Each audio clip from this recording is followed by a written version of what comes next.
TikTok n'aime pas du tout ce que je fais. Je crois que j'ai des faux comptes qui marchent mieux, enfin qui mettent mon contenu et qui fonctionnent mieux que mon vrai compte sur TikTok. Mais sinon sur Instagram, oui, je fais beaucoup de blagues d'actualité, des trucs comme ça. Et puis quand je fais un passage, comme moi je fais souvent du nouveau matériel, je mets des vidéos sur Internet et de temps en temps ça marche. Mais c'est vrai qu'on sent que l'algorithme maintenant, oui, il faut que tu sois tous les jours. C'est ça, valorise la fréquence plus que la qualité. Donc des fois on met quelque chose et personne regarde et on se sent un peu comme une merde.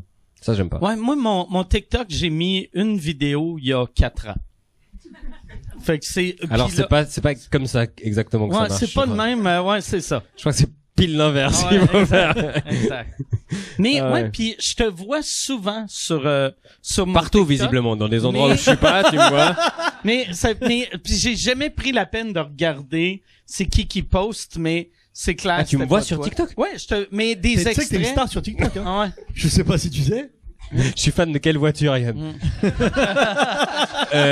Écoute, ouais, je comprends pas comment fonctionne cette application. Okay. Mais ouais, ça me dépasse un peu et j'ai un peu le truc de vieux con aussi de me dire, l'humour, c'est quand même pas faire rire sur 40 secondes. Enfin, c'est pas que faire rire sur 40 secondes. Dur, donc je trouve que ça met en avant un truc très spécifique qui est assez réducteur. Un truc qui doit être dur pour tu sais, beaucoup d'humoristes qui mettent leur crowd work sur TikTok, mais après quand le monde vient te voir, ils veulent uniquement du crowd work. Tu sais, parce qu'ils te connaissent à cause du crowd work. Fait que si tu fais du stand-up normal, là ils sont comme mais pourquoi qu'ils me parlent pas?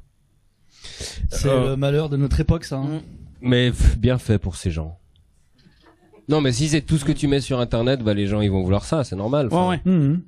Et je sais pas, pour moi je trouve ça triste, mais c'est une autre discipline, j'ai l'impression, le crowd. Donc d'en faire pour mettre les gens à l'aise à ton spectacle, pour faire des blagues après, ça a toujours existé. Todd Barry faisait même des heures de crowd work, mais le crowd work tel qu'on voit maintenant sur les réseaux où c'est juste de l'intimidation. Après j'ai l'impression que les gens ils viennent pour ça, ils viennent pour voir des gens se faire descendre et puis créativement je trouve que c'est assez pauvre. Oui, ça doit rester dans la salle pour moi, ça doit pas aller sur les réseaux. C'est des moments qui se vivent avec le public et ça se passe bien et tant mieux, mais ça doit pas aller sur les réseaux, c'est tellement pas ça qu'on fait comme travail.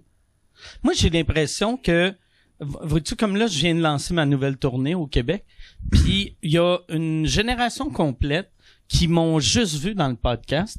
Fait que de me voir debout sur un stage, sont comme, OK, il est capable de marcher. Tu sais, sont comme, wow, hey, il bouge. Tu sais, je bouge pas beaucoup sur un stage, mais pour eux, c'est comme si, OK, il doit avoir fait une réhabilitation.